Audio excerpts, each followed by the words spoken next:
Amir Khan walks out to the ring.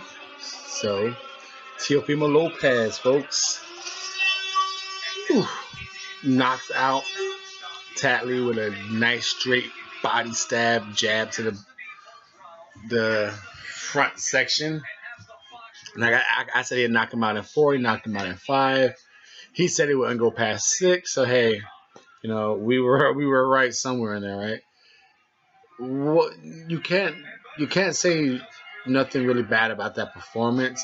Yeah, he started a little power hungry in the first couple rounds, but then he relaxed. Combinations start flowing up and down. Mixed up his punch selection. Unlike Verdejo, you couldn't tell what punches were coming with Lopez. You didn't expect him to knock him out with a straight right to the body, maybe a liver shot, but no, a straight right to the body.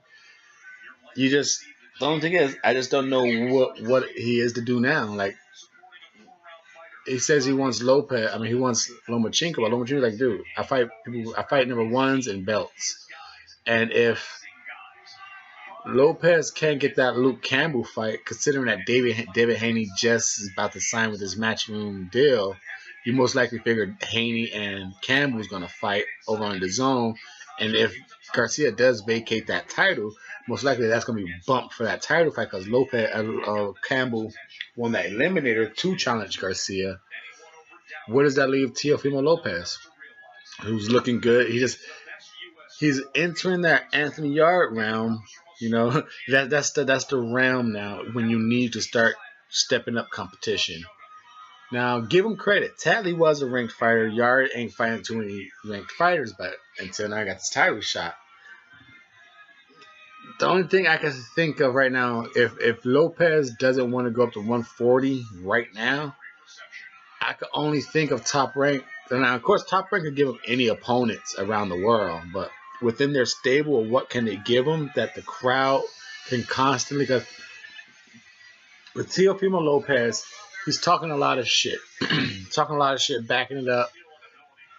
But eventually, the crowd will say, "Who you fighting?" Just like the British kind of turned on Yard. No, not in a bad way, but just like, okay, you're talking a lot of shit, lions in the camp, but who are you fighting? Okay, Teofimo Lopez, you're doing these dances, backflipping, talking shit, calling out Lomo, but who are you fighting?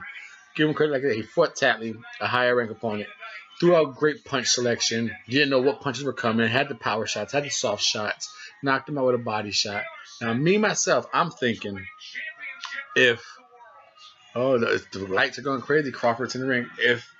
If he doesn't move up to 140, the only fight I could see Top Rank giving him is Felix Verdejo. They coming out saying if this gonna be Verdejo's last shot, blah blah blah. He didn't look too good tonight. So if Bob Arum says that's your last shot, I'm gonna throw you to Teofimo Lopez. That's the only thing I can think for Teofimo Lopez within the Top Rank stable. That'll be his big catapult. And if he upsets Teofimo Lopez, hey, then Verdejo saves himself. It's gonna be like, okay, save yourself or pass my young torch. Because I tried to help you out, Verdejo. You ain't changing. I'm going to use you to build up my other prospect. That's the only thing I can think of. Like I said, boxing-wise, for that fight against Tatli, Teofimo Lopez looked good. But again, it was against a non-power puncher, a slow hand guy. He felt the power. After this first round, his punches stopped coming. He didn't do nothing too aggressive for Teofimo Lopez. So just like last week or 8 days ago, there, as they said, Teofimo Lopez, Corolla was handpicked for Lomachenko. No, it was just mandatory, but he was handpicked. He was supposed to do that. What do you think Tatli was? What do you think Minara was? What do you think Magdalena was? Those were handpicked opponents with no power that you're supposed to do this to. Slow, heavy-feeted guys in front of you to look good. Yes, you're looking good. You look the part, but these opponents were handpicked for you to look the part. It's time where he needs to get into that next level of opponents. Like I said, him being ranked so high, like on number 4, almost across every board, I just don't know what Top Rank's going to offer him, except Felix Verdejo, that the crowd could be pumped up about, like, whoa, that's a next level step up. Kind of how Shakur and Diaz, like, okay, that might be something. Right now, Lopez, no one is fearing any threat at him, you know.